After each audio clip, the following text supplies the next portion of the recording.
chers téléspectateurs yi ak internet yéen ñuy seetaan seen émission midi moins une ni ma leen ko waxee woon ñoo ngi dalal tey suñu plateau ki nga xam ne moo nekk Euphrem Manga nag nekk coordinateur du collectif Sentinelle catholique je suis je veille je prie et j'agis moom la ñuy dalal ci plateau midi moins une fas yéene waxtaanee li nga xam ne mooy seen collectif bi waxtaanee aussi li nga xam ne mooy Noël bi ñu génn ak li nga xam mooy discours bi nga xam ne pape bi def na ko loolu yëpp tey dinañ ko waxtaanee ci li nga xam ne mooy seen émission midi moins une ci noonu dañ koy bàyyi mu nuyoo ak li nga xam ne mooy téléspectateurs yu koy seetaan Euphrem nuyu nañ la.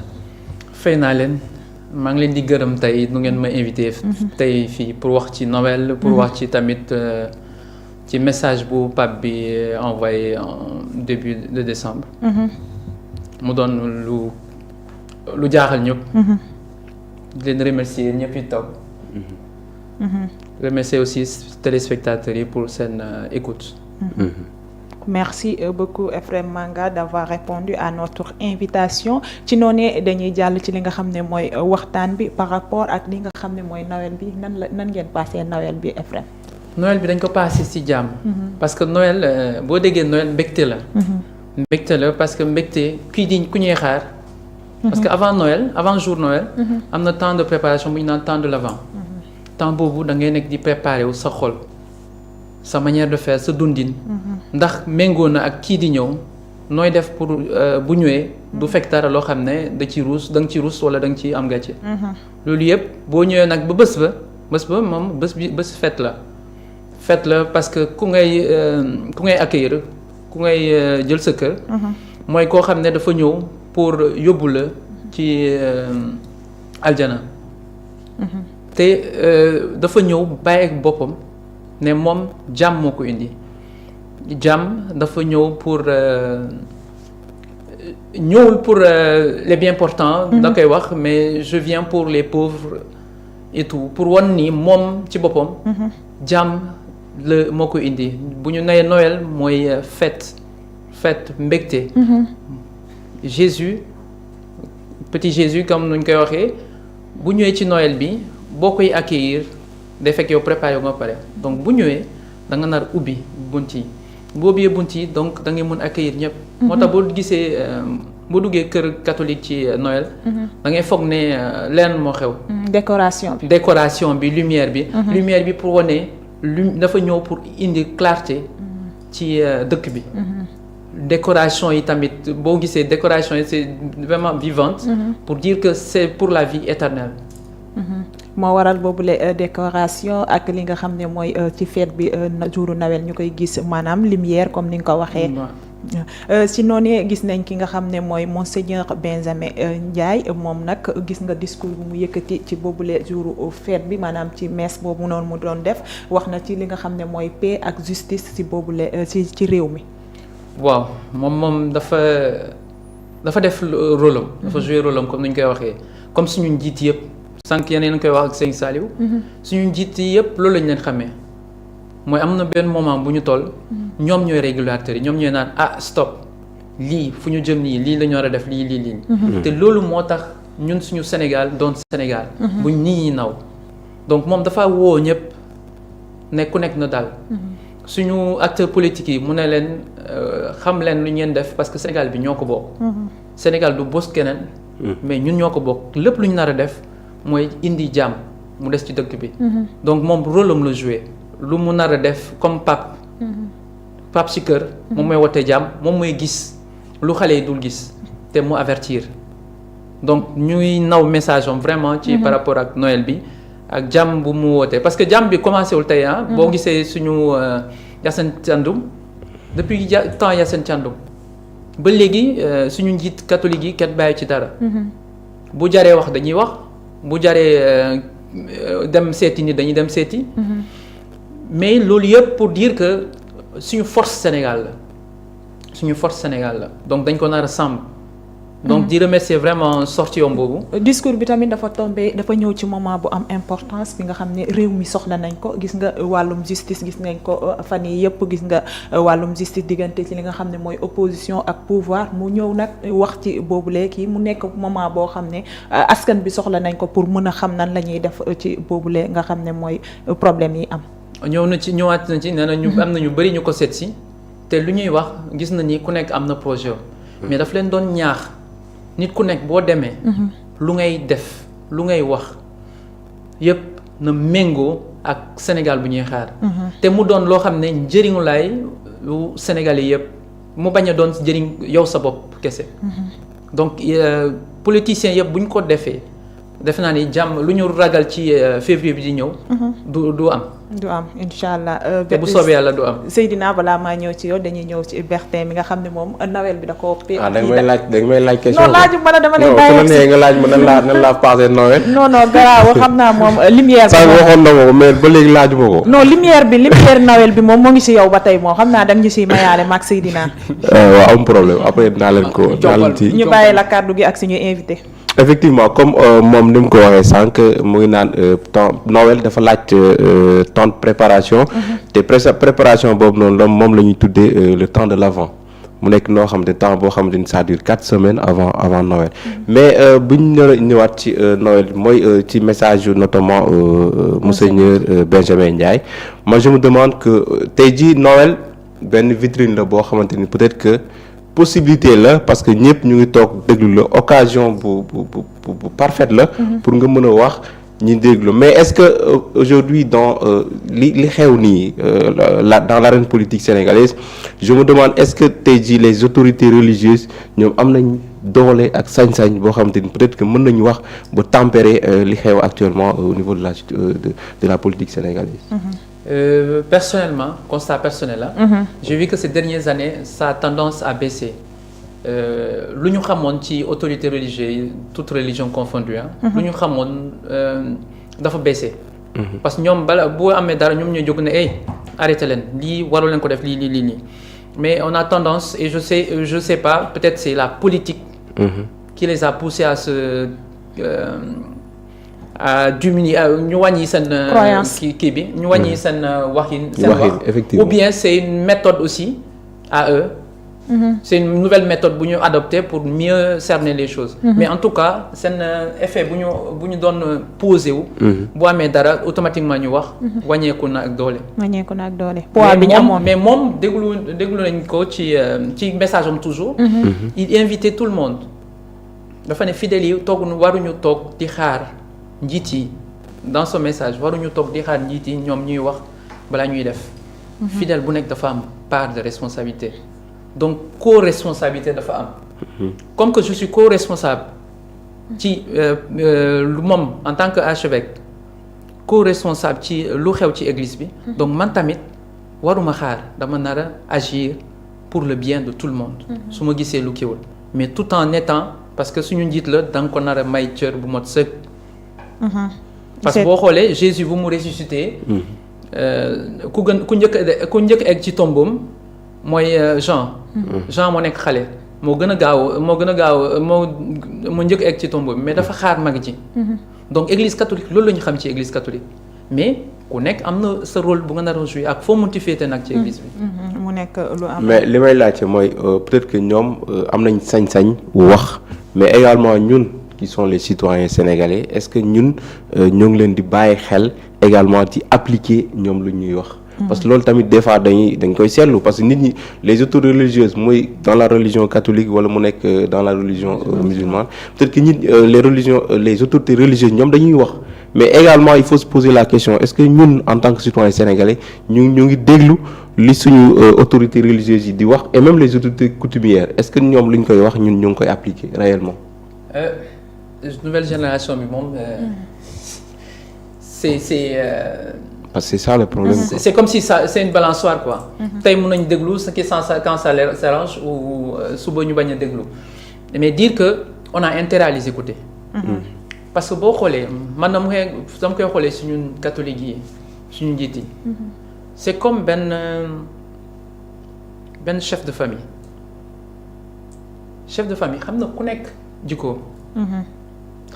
jikko moom mun a wax pour benn baat te ñëpp déglu ko parce que xam nañu baat bi su mu ko waxee dina laal diw baax na ci diw donc kooku boo ko dégluwee lu ngay gagné moo gën a bëri que nga bañ ko déglu donc ils ont une place primordiale. mu doon ci catholique bi mu doon ci musulman bi. ay références lañ quoi. ay références lañu. c'est pourquoi dañ leen di ñaax moom mii wax na ko monseigneur. nee na bëgg na créer yeneen diocèse ci Sénégal parce que yooyu doyul. pour gën a jege fidèles yi. boo jegee fidèles yi c'est pour déglu leen. mais aussi pour gunge leen ci jamono bu ñu nekk. donc c'est d'une importance capitale. que ñun ñu déglu leen tamit. bu dee bëgg nañu jàmm nekk fii bëgg nañu orienté wu ci religion bi comme si vie sociale bi. mu nekk lu am importance Ephrem Seydina ma bàyyi la ak ki nga xam ne mooy Ephrem Manga suñu invité du jour. Ephrem ñu ngi lay nuyu. maa ngi lay dalal ci Mader TV encore une fois. aussi sa kër la dañu am plaisir aussi partager yow plateau bi aussi dugg ci yenn aspect parce que actuellement ça fait l'actualité. Sénégal dafa nekk benn pays boo xam ne mën nañu wax base bi la ko fondé c'est le dialogue islamo-chrétien. nation bi lu ko concrétiser mooy suñu vivre ensemble te loolu dafa am lu ko préserver mooy la ñu jiitu ñun avant ñuy ñëw. dafa am ñu ñëw defar fondement bi. donc c'est-à-dire que ñun suñu ñëwee dañoo war a mën a peinture wala fekk ne ñun ñu peinture ba pare mais dañoo war a ñëw mais si concrétiser ko téye ko pour ñu téye ko ni il va falloir que ñu taxaw waxtaan suñu biir.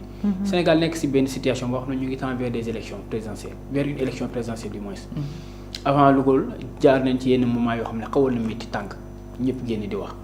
mais ñu gis à chaque fois Bertin mu ngi koy wax bu ñu génnee wax est-ce que seen message ñu ngi leen tenir ci kaw boobu est-ce que laajul aussi ñun ñu xoolaat suñu bopp c'est-à-dire que ñun wala ñun xam nga parce que ñun ñoo nekk seeni ay ndaw ñoon les autorités religieuses aussi ñoo suñu supérieur mën wax lu wax ñu jëfee ñu conseil sensibiliser ñu jëfee ko. ñu aaye ñu bàyyi ñu tere ñu bàyyi est-ce que jarul aussi ñu jéem a waxtaan ñu leen suñu biir ñu wax suñu autorités religieuses yi aussi ñu ne. ñu jéem a téye ligne de démarcation par rapport aux hommes politiques c'est-à-dire que les hommes politiques Sénégal dañoo am benn signature bu ñu am wala bu ñu bëgg a gëmloo mooy en politique il n'y a pas de bonne foi. te man gëwuma loolu d'accord ma ci. est-ce que jar aussi ñun ñu jéem a waxtaan parce que cellule de communication yu communauté boo dem la dafa am cellule de communication. cellule de communication ñun ñoo fay nekk vous et nous ñoo fay nekk kon est-ce que jar ñu toog a waxtaanal xoolaat plan bi xool na leen mën a. suñu ligne de démarcation suñu rapprochement par rapport aux hommes politiques parce que dañuy ñëw parfois aussi taqal la ci dara parfois da ngay gis ñu di waxal nit ki wala benn autorité supérieure autorité religieuse boo xam ne dañ koy waxal loo xam ne yàlla xam na ni amul. ñu ne ko séq na kii lii defal na ko lii wala jox na ko lii alors que amul est-ce que jarul aussi ñooñu téye seen xam carrément définir les règles seen relation par rapport aux hommes politiques. ah pourquoi pas parce que boo xoolee événement yu ñu mujjee yu tàngoon yu métti woon yooyu. man dama ne. Leur appel est venu tardivement. Tant que c'est venu tardivement. Pourquoi mener tardivement? Parce que quand les choses sont commencées, parce que les choses, bu ñu xoolee lépp ci gémmiñ lay commencé. te bu mu commencé gémmiñ lu génn ci gémmiñ rek ci xol la jógee. lu jógee ci xol rek loolu boo ko teelul freiné loolu mën na jur leneen. su ma demee ba commencé wax lu ñaaw. nga génn nga ne ay diw lu nga nekk di wax ni baaxul suñu réew. nañu jéem a changer waxin ji nañu jéem a changer nañu doxin nii xam nga bu ñu ko teelee def man foog naa ni du ñu egg si fii par exemple man su ma juumee. en tant que acteur politique su ma juumee ne leen ma nañ ma ne yow bëgguñu xam sax c'est parce que Sénégal la ñu bokk que nga doon catholique bu dee catholique mooy wax nga doon catholique ñàkk doon catholique mais sénégalais nga. man damay wax. parce que Sénégal jàmm Sénégal laa bëgg te yow en tant que politicien bu dee jàmm Sénégal nga bëgg lu ngay wax ni waroo ko wax. wala li nga def ni waroo ko def donc je pense que buñ ko teelee def buñ koy teelee def bu chaque fois bu amee ñu teel ko def dina apaiser lu bëri. mais bu demee nag ba dépasser stade bi ba yeneen acte yu dugg ci loxo ji ci dugg ay yeneen kii du ci dugg je pense que instant boobu nit ki tàng na ba pare. te nit bu meree nag. munoo ko ak noo munti mel nag. munoo leen munoo incontrôlable. il devient incontrôlable. c'est pourquoi boo xoolee après nit ñi bu ñu toogee. réussir ci la ñu reconnaître ñenn ñu bëri dañuy reconnaître seen erreur dañu ne su amaatee nii laa koy doxalee nii laa koy doxalee. mais je pense que bu njëlbeen su nekkoon suñu autorité dañu jóg wax certes ñoom dañuy bañ a wax tout le temps mais on a besoin de les comme j'ai l'habitude de le dire on a besoin de les sentir. parce que loolu mooy suñu force Sénégal. mu nekk lu am importance Ephraim ñu ñëw ci li nga xam ne mooy seen collectif bi maanaam collectif Sentinelle catholique je suis je veille je prie et j'agis lan mooy seen collectif bi mooy lan loolu mooy lan. collectif bi de c'est du personne étrangère. comme nu mu koy liiree ci net bi comme toujours Sénégal dara day xew rek nga ñu toog di spéculer. du personne étrangère collectif bi. dañ ko créé depuis 2021 dañ ko commencé. parce que Pape bi amoon na lu mu avancé woon ci côté góor ak góor di nekk di sekk wala jigéen ak jigéen di sekk. ci lañ ko mettre en place mais après dañu ne jusqu'à présent il y a pas de date concrète donc jarul alarmé wu. ñu nekk en stand-by parce que instant boobu tamit ñu ngi yoon en justice même personnel yi ñu ngi en justice avec quelqu'un d'autre. dinañ ci ñëw ci kanam. dinañ ci ñëw après. donc on avait deux choses à la fois on s'est dit ça c'est pas encore urgent. qu'on fasse l'autre parce que lii ça attaque le Sénégal. et suñu Sénégal bu tàkkee ñun ñëpp lay boole.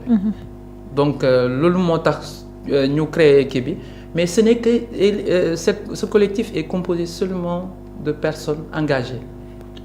par exemple yow tey boo nee tey bëgg naa ci bokk da nga ci bokk des personnes catholiques engagées. ku bëgg nga ne bëgg nga ci bokk da nga ci bokk te buñ ci nekkee c'est pour nu ñu koy waxee être aux aguets taxaw. lu nga def sa prière boo gisee lu ñuul nga ne lii ñuul na taxaw ci kenn ba mu changer loo boo gisee lu baax nga ne lii baax na xool nu ñu koy améliorer et tout. mais pour défendre carrément. L'intérêt communautaire. parce que bu ñu ko défendre keneen du ko def suñu prêtre yi maa ngi ko doon wax sànq suñu prêtre yi ak suñu jiit yi ku nekk am na rôle bu muy jouer ñun suñu rôle tey dañu jël engagement personnel man depuis 2019 dama ne sama engagement personnel muy lii. défendre sama Sénégal ak sama religion. et loolu pour nga mën ko def tamit c'est pas évident pour tout le monde gis naa benn gars mu ne bëgg naa bokk mais sama jabar dinaa waxtaan ak sama jabar mu waxtaanee quelques jours après mu ne ma je pourrais pas pour dire que c'est pas chose facile. man sama jabar tey bu nekkoon beneen nit divorcé wu naa bu yàgg. lu tax. bu nekkoon beneen su ma amoon beneen. jabar wala kii bi dafa kii parce que en fait tu es en permanence menacé. tu es en permanence critiqué. tu es en permanence en communication tu es en permanence dehors. wala ou bien yaa ngi sa lal mais say xel nekkul ci lal bi parce que yaa ngi communiquer ak ñeneen ci à des heures tardives. pour trouver benn consensus. pas pour sëriñ bi kese lu xew ci région yi. lu concerné catholique. man may figure man sama tour moo dem. mais j'ai toute une équipe boo xam ne des gens man mun naa ne man maa gën a néew les niveaux ci ñu nekk ci équipe bi. y a des docteurs en théologie mooy ñuy prêtres yu ñuy jàng affaire yooyu. am na kii bu nekk am nañ ko. domaine bu nekk am nañ ko am nañ ay juristes am nañu kii ba donc man maa gën a néewle mais bu ñu taxawee ci région par exemple bu ñu nee région telle lii moo xew. automatiquement boo wootee et je salue vraiment ces chefs religieux sur place. parce que boo wootee présenté automatiquement ñoom ñoo lay accueillir ñu ne la lii jox la numéro yu nga nar a concerné si on peut pas se déplacer. on contacte les personnes on règle par exemple Saint-Louis lu fa xewoon on a réglé ça. on a passé au moins 1 semaine 2 semaines à le régler. loolu yëpp suñu coono dem na ci suñu jabar yi mer nañ suñu kii mer na c'est un engagement personnel. en fait problème rek ngeen di régler wala au-delà de problème. au-delà parce que dañuy def ay prières dañuy sensibiliser. séance de prière voilà. dañuy sensibiliser nit ñi par exemple bu ñu gisee benn affaire bu taxaw ñu ñëw ne. il faut que ñu sensibiliser gars yi il faut que ñu taxaw wax ci lii def ci lii et tout. donc tout ça c'est dans le souci. de pérenniser cette communauté. pour mu gën a suuxelu ñu enseignement tamit ci xale yi parce que léegi dañuy gis ne bu njëkk ba boo nee catholique laa rek. ñu ne la yow war nga lu ku baax nga boo nee diw nga rek ñu ne la ku baax nga boo nee lii la ñu ne la ku baax nga. mais léegi Sénégal ana moom. nga woo catholique nga woo musulman nga woo kii tout nga teg leen. ñoom ñëpp ay Sénégal bu ñu xamoon démb amuloon. jikko yi ñoo yàqu. jikko yi ñoo yàqu te ñun ñu bëgg a jël yëf yi teg ko ci religion bi alors que c'est pas la religion ñun parents yi ñoo ko def. c'est la personne. c'est la personne religion bokku ci dara Sénégal loolu mooy nekk lutte principale d'abord. que ñu xam ne lu bon lu nit def c'est pas la religion xolam moo ñuul. xolam moo ñuul et rien d'autre. Bertin xam naa di nga adhéré si boobule collectif. effectivement ci adhéré boobu noonu sa laa bëggoon wax tuuti parce que nekk na collectif boo xamante ni su ma la déglee collectif national la te nekk na loo xamante ni ñu bëri peut-être que xamuñu ndax genre collectif bu mel nii am na donc yéen nan ngeen di def est-ce que yéen entre vous da ngeen di def bi genre campagne boo xamante ni campagne de communication sa laa koy tuddee pour jéem a peut-être xamle seen collectif bii nii pour également mën a coopter ay yeneen yoo xamante ni mën nañu intégrer. non sérieusement defuñu campagne pour coopter. parce que à vrai dire ñu bëri xamuñu. oui existence collective bi. exact parce que même première fois bu may publier kii bi sama page Facebook automatiquement dañ ma ne qui sont-ils. lii lan la. ñii ñan la ñii lan la ñuy def et tout. Et pourtant ce sont des gens ñu côtoient et tout quand je dis que moi je fais partie automatiquement defuñu politique seulement parce que defuñu politique pour sensibiliser seulement parce que dañu ne que ça soit engagement personnel par exemple man su ma la gisee. ma expliquer la soo bëggee nga adhéré.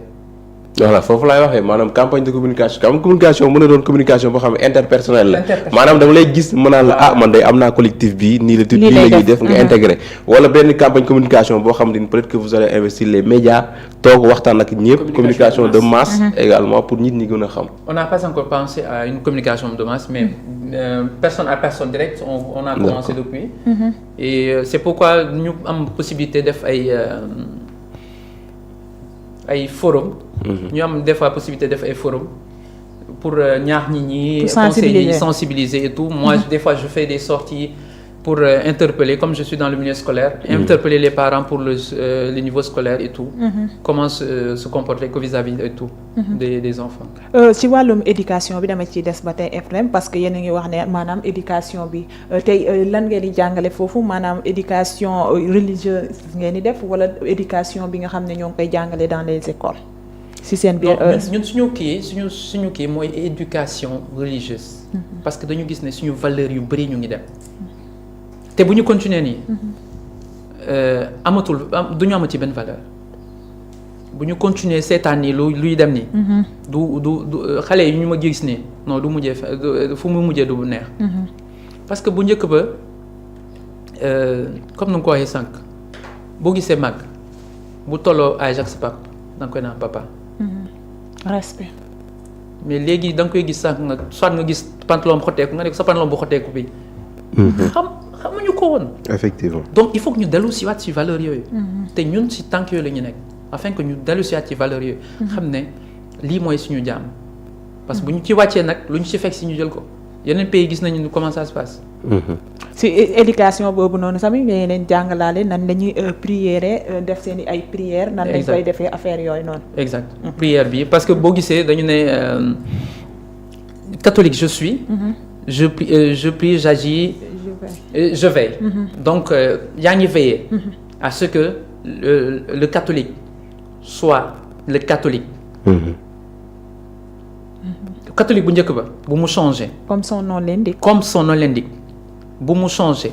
que suñu njiit yi xam ne tamit ñi catholique bi la religion catholique. doit rester la religion de Jésus la référence c'est Jésus. nga jóge ci yooyu ngay def prière pour suñu njiit yi pour ñun ñëpp ñu dem ci ak jàmm ñu nekk ci jàmm. juste dans la justice aussi nga jóge ci yooyu nga agir su nekkee am na dara lu xew nga agir. muy lu baax muy lu bon ba dara bu xewee yooyu da nga nar a taxaw. moo tax da nga ñuy gis tout le temps dara bu xewee au moins benn nit dina fa dem. ak fu mu munti nekk ci Sénégal au moins suñu benn nit dina fa dem. day dem teew même bu dee parce que on ne s'affiche pas. bu ñu demee du ñu ne ñun ñooy diw à moins que mu am dara bu lu xew là on appelle directement on formalise on dit que nous sommes tel. da ngeen koy def daal ci sutura. ci sutura. ok Seydina ñu bàyyi la boo amee looy wax par rapport ak li nga xam ne mooy seen collectif bi. waaw par rapport à Ephraim yaa ngi Ephraim yaa ngi évoqué lu am solo aussi parce que tamit par rapport ak seen collectif yi yéen lutter contre la crise des valeurs. ñu toll benn monde boo xam ne actuellement presque mën nee na wax culture dafa am solo ci doomu aadama gis nga boo demee même États-Unis seen culture deful ay ministères mais dañoo fexe domaine bu nekk am culture représenté ko fa. loolu leen def ba gis nga 75% wala plus de 70% wala 60% des films mondiaux sont des films américains. loolu leen def pour monter seen hégémonie l'Occident loolu leen def pour mën a dominer le monde.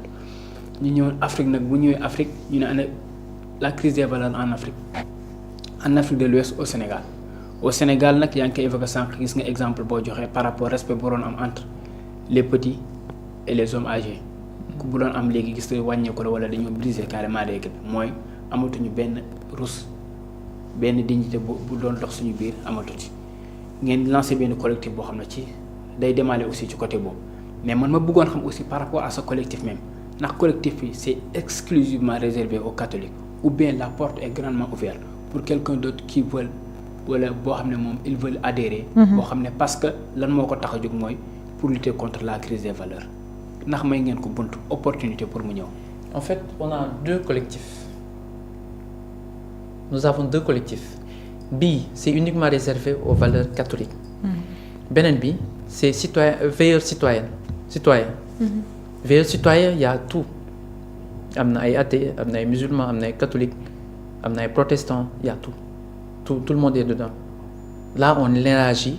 Te boo xoolee même suñu kii ñun dans Sentinelle on écoute tout le monde ci groupe ñu nekk ci groupe B musulman da lay naan man lii laa ko xalaatee et tout nii nga ko naree waxee et tout.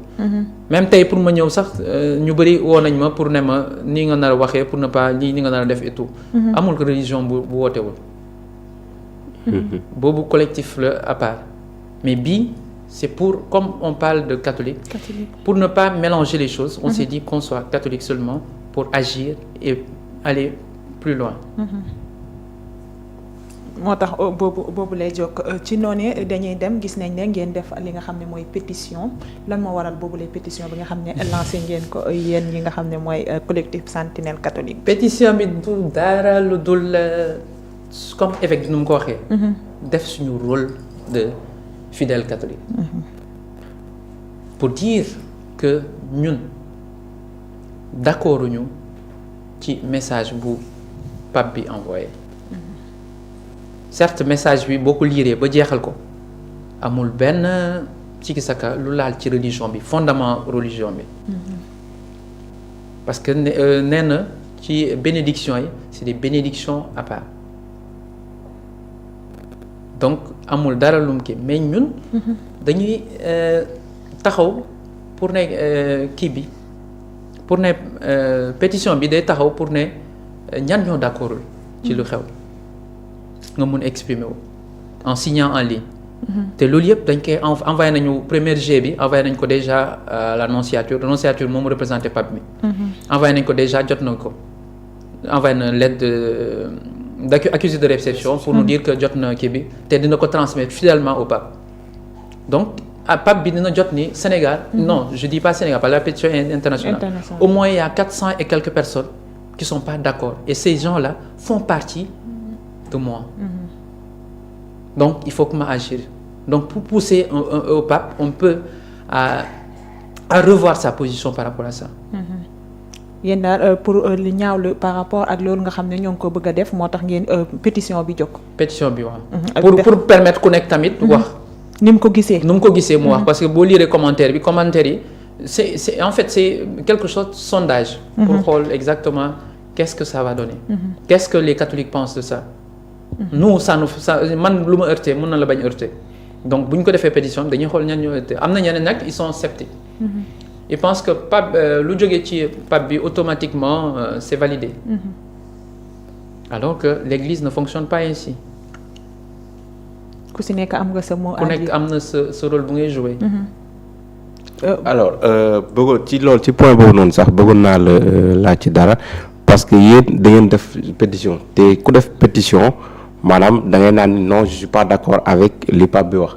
te alors que ñun ci temps Noël bi notamment célébration Noël bi dans toutes les églises du Sénégal foo dem abbé bi da lay naan en fait liy daw ci réseaux sociaux yi ça n'a rien à voir avec le message du pape parce que dañ ne message du pape ak li ñuy wax ci réseaux sociaux yi bokkul.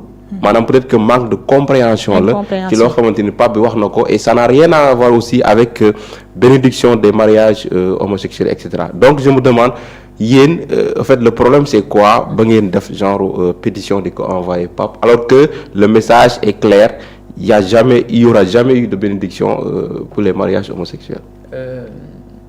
Parce que loolu l'église bi d'accord ko. Pour expliquer ça terre à terre je suis pas un expert. mais jàng naa tuuti tamit te message bi nu nga ko mënee lire. man noonu laa ko mënee lire kii noonu la ko mënee lire. bénédiction bi ce sera pas sacramental cela veut dire du sacrement bu ngay jël comme mariage. wala kii mariage wala booy def baptême. du la même chose. bénédiction dañuy bénir hors cadre liturgique. cela veut dire ma dajee yan ñaar. ma bénir leen. la personne. Les personnes. C'est pas la personne. Donc il y a confusion déjà. Boo dégluwee je sais pas si vous avez écouté la parole déclaration archevêque bi. On parle pas de la bénédiction d'une personne mais des personnes. su mu leen béniree man sama gis-gis mooy encourager leen. D'accord. tey sa papa bu la béniree da ngay changer wala da ngay continuer ci lu nga nekk. da ngay continuer. day continuer ci lu nga nekk. loolu moo tax ñun ñu taxaw je sais pas ñoom nuñ ko gisee. mais ñun loolu moo tax ñu taxaw. que ça soit une bénédiction par exemple ñun ay bàkkaarkat lañu. man tey soo tegoon sama bàkkaar yi tey fii xajuma Sénégal damay génn Sénégal parce que damay rus ta taxaw seen kanam boobaa ku nekk ay bàkkaarkat la mais quant à nga gis loo xam ne lii. Bible bi da ko tere catégoriquement jusqu'à dire que c'est une abomination. Abomination ñaari góor sekk dara wala ñaari jigéen abomination la c'est acte contre nature. que bu ñu nee famille c'est pour am ay doom bu ñu nee famille c'est pour am ay doom bu ñu nee mariage c'est pour am ay doom pour dundal àdduna. parce qu'on a dit remplissez la terre. mais ñaari góor bu ñu. garantir la reproduction. garantir la reproduction exactement. mais bu ñaari góor c'est reproduction fu muy amee. loolu loolu moo tax ñu taxaw. et je sais que ñu nga dégg ñuy wax noonu. en leur fort intérieur loolu moo nekk seen. mais chacun a son rôle aussi. je le disais tout à l'heure chacun a son rôle. man sama rôle ñun suñu rôle lañ nekk di jouer. ñoom peut-être seen rôle c'est. est-ce que tamit incompréhension amul ci mbir mi parce que tamit yow ni nga ko xamee ni am na peut-être ñoo xam ne xamee wuñ ko noonu. parce que ci même question bi nga wax noonu peut-être que mooy li mu ko waxee sànq tey jii boo dégluwee les hommes xam nga lan lañ jël référence. maanaam Jésus-Christ lañ jël référence maanaam lorsqu'il est venu il avait dit que man je suis pas venu pour les justes.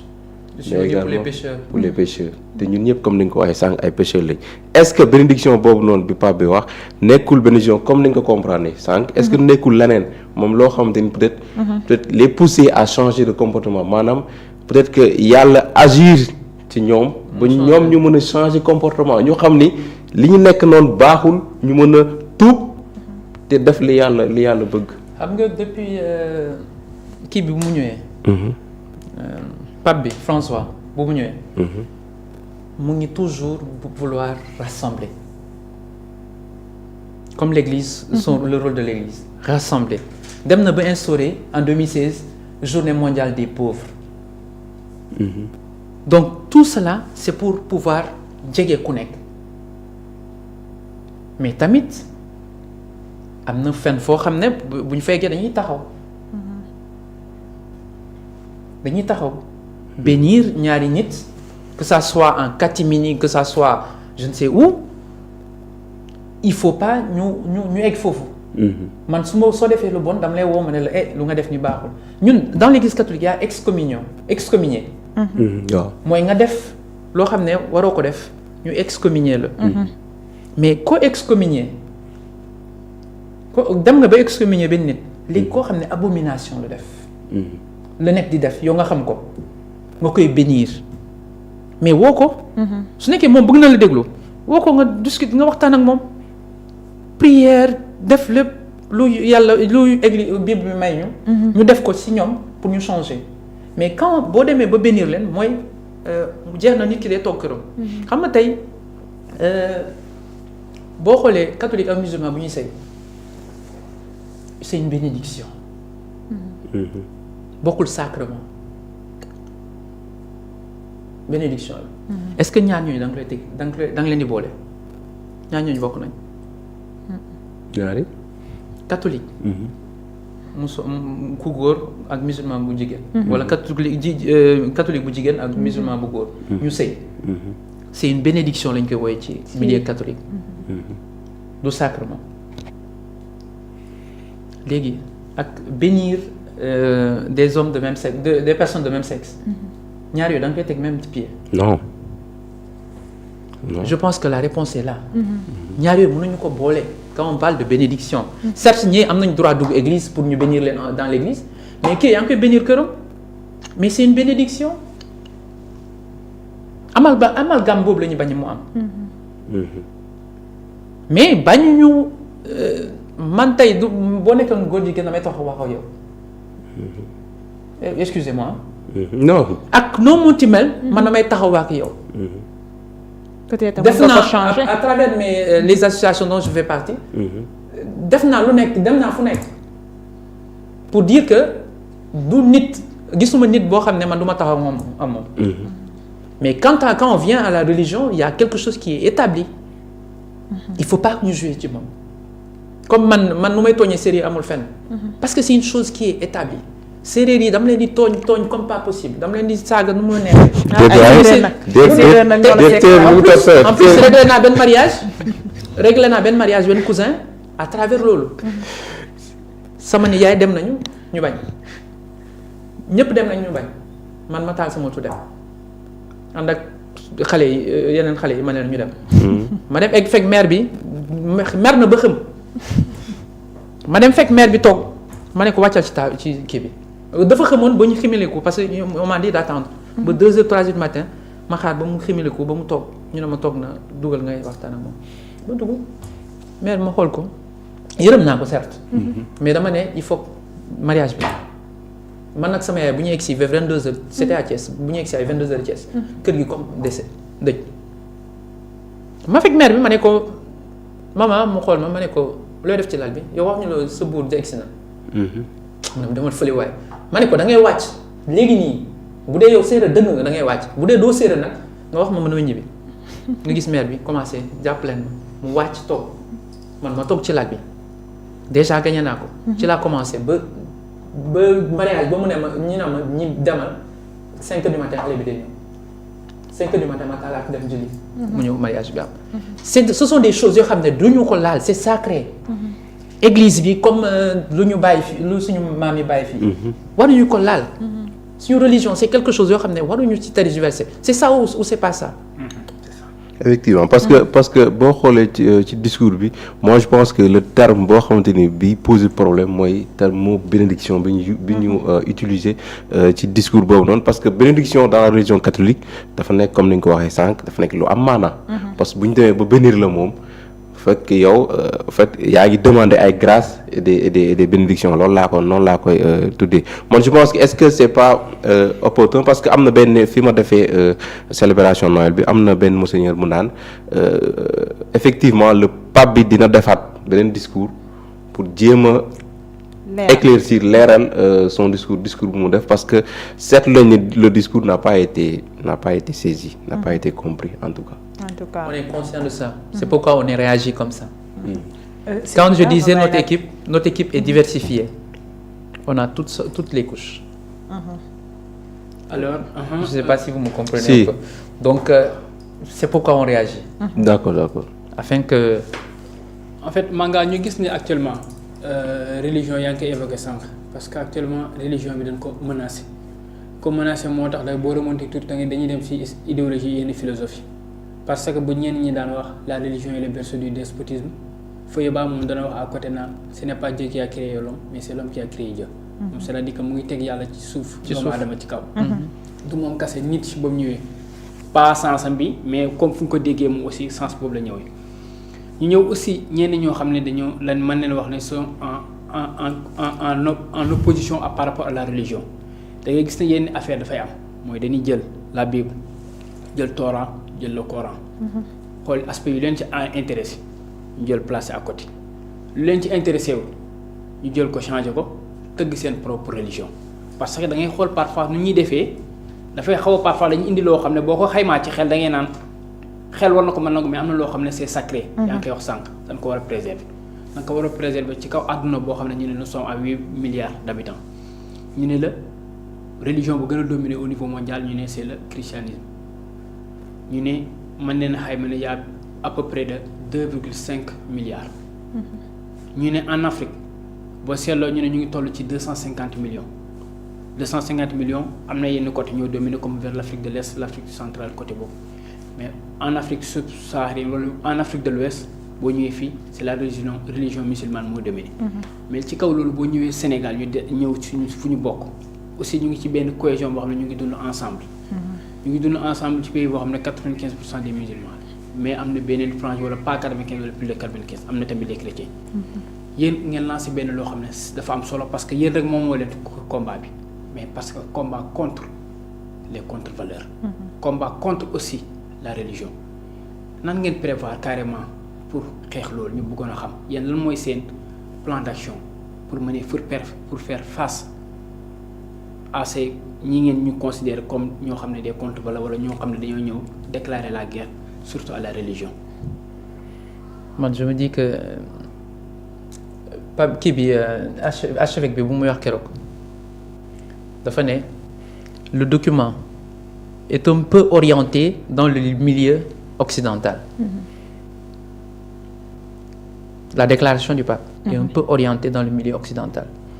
Donc ñun africains yi on voit que ça veut dire que nous les Africains de notre côté c'est comme si on n'est pas pris en considération et nous Africains ça va pas de nos valeurs. man tey sama religion bu ma jaralee du ma wax ak yow ma bàyyi sama religion. parce que ça leur permettre sax maa yow ñu wax dund ensemble. exactement dans de très bonnes conditions c'est ça loolu mooy rôle. exactement Dieu ne yàlla ci boppam nee na munoo ne bëgg nga ma te bëggoo nit ku nekk sa wet. aimez-vous les uns les autres. aimez-vous les uns les autres.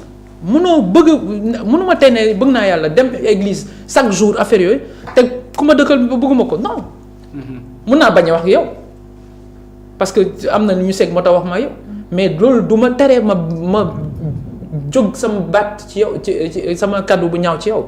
parce que nit moo gën a fort ci lépp. donc waruñoo bàyyi suñu religion yi du ñu naax saay. on a intérêt suñu maam yi kan moo mën a ne maamam dafa amoon religion ñu ñëw léegi religion bu ñu tas. Et on va accepter ça. Je dis que on n'est pas fiers et fidèles de notre fiers de ce que les ancêtres nous ont laissé. C'est à nous de se battre. Ban combat ngeen bëgg a mener noo leen ko bëgg a mener combat bi. Ñun par exemple quand on a créé Citoyens Veilleurs, c'est pour aller ensemble avec tout le monde. Et on est en train de poser des jalons.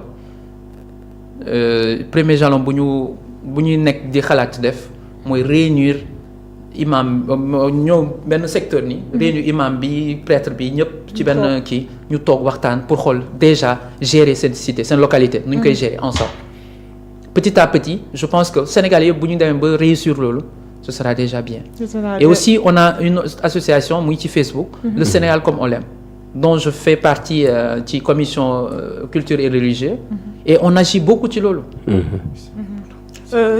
Ephraim ñu ñëw tuuti balaa ñoo jeexal ndax daanaka waxtu bi jot na ba pare parce que gisoon nañ nga am ak problème ak ba plainte juddu ci diggante ki nga xam ne mooy Imam Galadio Ka ñu ñëwaat tuuti si boobu lee xew-xew.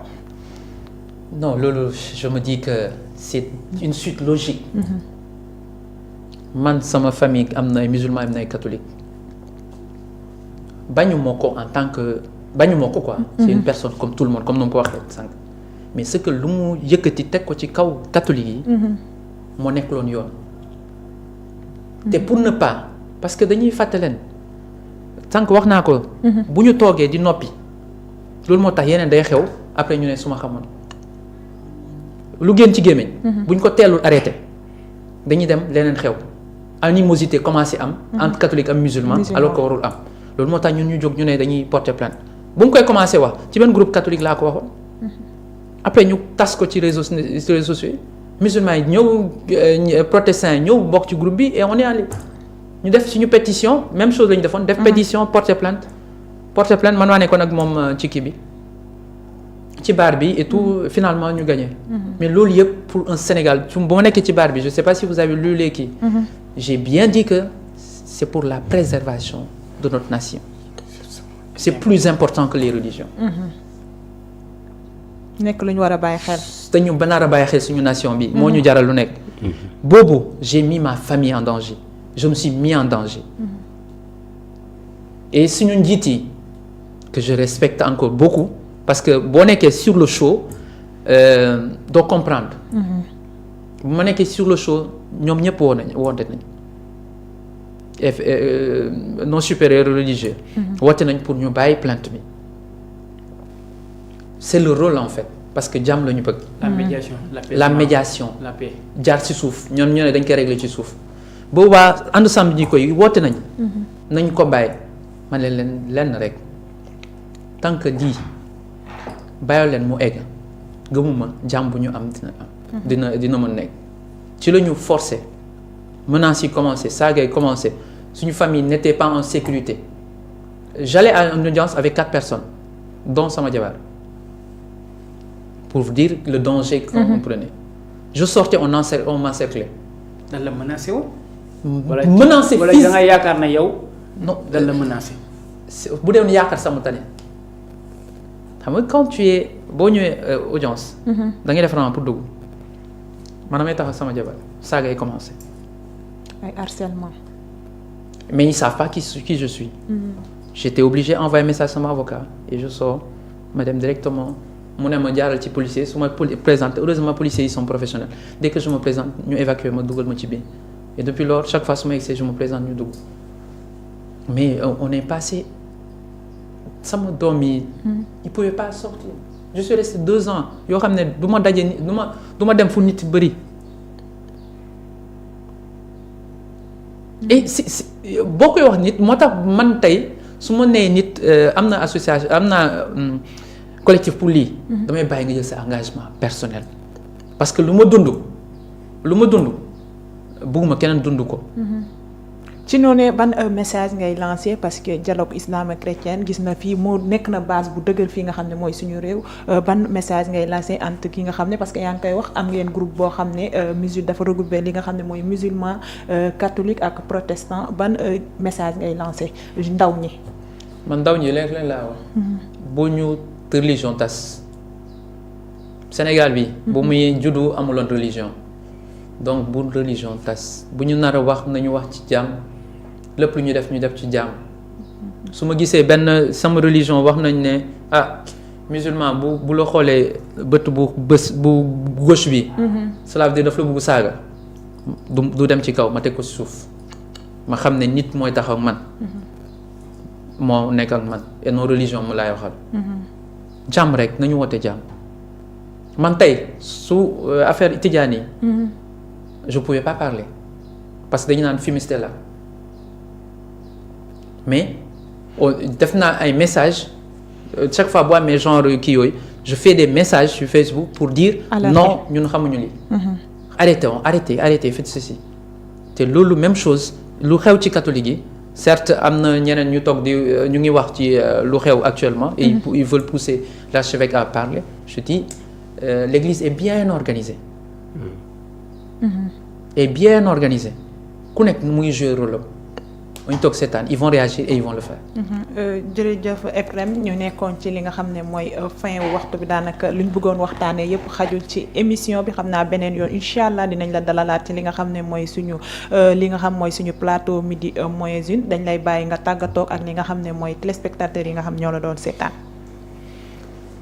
merci ak maa ngi remercier ñëpp maa ngi remercier waa Madère TV de m'avoir invité c'était pas évident parce que dëmb ngeen ma woo pour inviter ma tey maa ngi remercier ñëpp di baalu ak nag peut-être lu ma wax mun na ñaaw feneen mun na heurter keneen mun na ñagas mais loolu ba yëpp ci man la ci man la sama ñàkk xel la sama gàttin xel la lépp pour bëgg lépp di am jaar yoon loolu moo tax may wax mais pas pour vexer qui que ce soit pour insulter qui que ce soit jàmm la ñu wootee que jàmm bi sax ñu nga profité aussi occasion bi souhaiter bonne et heureuse année. exactement bonne et heureuse année tax ñu fekkee 2024 ci jàmm ñu génn ci élection yi ci jàmm ñëpp bokk nañu xam ne dëkk bi ñun ñoo ko moom que ku nekk lu mu mën ci def ak loo mën ci wax nga doon pour jàmm bu dee lu nga nar a génnee sa gémmiñ lu pour jàmm ngir yàlla garder ko sa néeg nga wax ko merci à tout le monde merci à vous Bertin oui. merci Seydina du moins merci vraiment Bertin Ali Thiaw Adja merci suñu invité également de la même manière FM di le remercier Lémou di remercier égal Seydina di mujjee nag ci liñ ma sant parce que am na lu ñu la sant xam naa ko boo ma nee na anniversaire am le 30 comme le 31 ñi naan 31 ñi naan 30 décembre waaw mooy borom li ko yëngal moo ko ëpp doole moom loolu rek lay wax donc di ko souhaiter un joyeux anniversaire Bamba waaw tey nag mooy dernier numéro émission midi moins une bi waaw ñu ciy profiter pour souhaiter ko un joyeux anniversaire waaye doo souhaiter téléspectateurs yi lay seetaan bonne et heureuse année naroon naa ko fàttali. yow dinañ la comme que tey mooy dernière émission bi waaw. effectivement tey mooy dernier numéro bi di souhaiter ñëpp déjà de très bonne fête de fin d'année. Également di leen souhaiter une très bonne année 2024 année bu am jàmm. waaw surtout loolu moo jar a ñaan ak élection yi ñu ñar a dégmal fii ak mois de février. di ñaan également beaucoup de réussite beaucoup d'amour beaucoup de prospérité à tout un chacun de nous. waaw ñu dund 2024 ak jàmm ak teranga ku ci nekk daal li nekk sa xol yaa xam. yàlla mën la ko defal nga mën a am ay xéwal yu bëri incha allah beaucoup de grâce et de bénédiction à tout un chacun de nous. xam naa moom balaa bu ñuy tàggatoo da nga def prière xam nga sa leeraay bi. nga jëlee ci nawet non mooy def prière. kon nañ bàyyi la nga tàggatoo ak téléspectateurs yi nga xam ñoo la doon seetaan. dañuy remercier aussi Manga. FM. aussi di la jaajëfal ci sa teewaay déplacement bi di la massa aussi. ça a été important intéressant aussi même ñu ñëw waxtaan aussi par rapport loo xam ne ñun ñëpp ñoo ko bokk. ñun ñëpp ñoo ko seq parce que boo seetloo nga xam ne religion yi benn la. c'est l'être humain avec homme H majuscule. amul leneen lu ñuy discerner loo fekk fii moom ngay fekk fële c'est une continuité. kon loolu moo am solo loolu lay mën a def. te ku si nekk am nga mbokk sax musulman wala chrétien. justement ñoo xam ne da ngay gis jullit yi ñooy jàngee ci école aussi. école chrétienne yi aussi kon c'est la même chose benn pays bi la. am nañ benn socle bu ñu boole ku neen ko fexe préserver. benn parenthèse bu ndaw. pour lu ngay wax noonu. notre cathédrale collège cathédrale. ren dañu commencé musulman day yéeg ci kaw. xam nga avant catholique rek ñoo yéeg ci kaw pour def prière bi. musulman dañuy yéeg pour def prière. mu nekk loo xam ne mu nekk yoo xam ne mu ngi am. aussi nga gis ne si lay jaaree aussi remercier aussi téléspectateurs yi ñuy suivre yëpp de Bertin à chaque fois c'est un plaisir di ñëw di partager ak yow plateau bi aussi. comme noonu defee rek Bamba aussi dañ ko souhaiter un joyeux anniversaire nit ku baax la aussi lu mu bëgg moo xam yàlla ko yàlla may. si leen jaaree aussi année 2024 bi souhaiter bonne et heureuse année. à tout le monde aussi Sénégal Afrique. adduna bi yëpp élection yi ñu ngi jub. ñaan aussi mu nekk des élections apaisées aussi. ñu jàll ko ci jàmm aussi ñu candidat ku nekk candidat boo bëgg yàlla def ñu fal ñu. buuru ñu jublul ñoo xam ne danañ mën a am lu ñu bëgg Sénégal dina am jàmm. dina préserver aussi nation bu ñu wax dialogue bu am entre les musulmans et les chrétiens dialogue bu am entre tout le monde lu ñu ko préserver aussi loolu leen bëgg. aussi di lancer aussi appel à tout le monde aussi ñëpp ñu bàyyi ko xel parce que c'est important ñun ñëpp benn la. l'homme comme. nit ku nekk dafa am nu la yàlla bindee aussi ngeen bàyyi loolu xel bàyyi xel ne aussi ñun benn la boo demee ci dans la Bible mu ngi la naan l'homme dans son cœur médite sa voix. l'Éternel dirige ses pas boo demee ci dans le Coran mu la koy confirmer aussi doomu aadama lépp mën koo sàkk lu dul dara soobu leen lu dul mën la soob man yàlla. kon ngeen bàyyi xel ne ñun ñëpp. ñëpp dañu aju ci kaw yàlla ci moom lañ jugee te ci moom leen di dellu. di leen jox jaajëf 2024 comme ni nga ko wax bonne année. bonne santé bonne ceeb bi neex. bonne lan ceeb bu neex bi ceeb neex.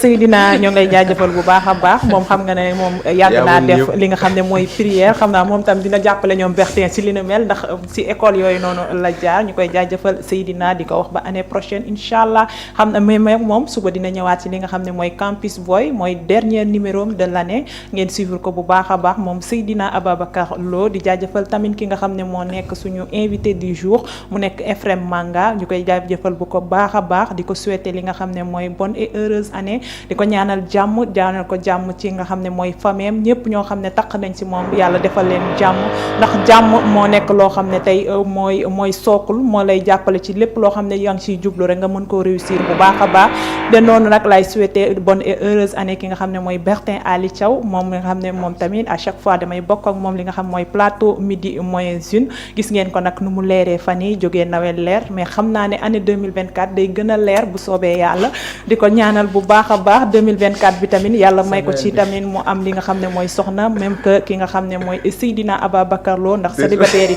dañ fee bëri bu baax a baax di jaajëfal ñëpp ñoo xam ne ñoo ngi doon seetaan di profité wu ci occasion bi di souhaiter ki nga xam ne mooy borom Madère Club Sport borom Top Sport di Bamba Ahmadou Bamba Diallo suñu journaliste sportif boobu noonu moom nga xam ne le 31 décembre moom mooy tëj année bi mooy anniversaire am di ko souhaiter li nga xam ne mooy joyeux anniversaire de même di ki nga xam ne sama rakk di Fatou Gueye aussi le 30 décembre moom aussi lay féete li nga xam ne mooy anniversaire am di ko souhaiter li nga xam ne mooy bon joyeux anniversaire di ko ñaanal jàmm yàlla defal ko jàmm ak sutura moom ak aussi ak borom këram ci noonee lay souhaiter li nga xam ne mooy bonne et heureuse année toute l'équipe de Madère TV di ko commencer ci ki nga xam ne mooy waa Rési ki nga xam ne mooy Amari di ko Babacar Sène ak Fama madame Guèye di souhaiter tamit waa Madère Poste bonne et heureuse année mu ki nga xam ne mooy Mamadou Ba toute l'équipe de Madère Poste Seydina sax si nga bokk ak ki nga xam ne mooy madame Faye di ko souhaiter bonne et heureuse année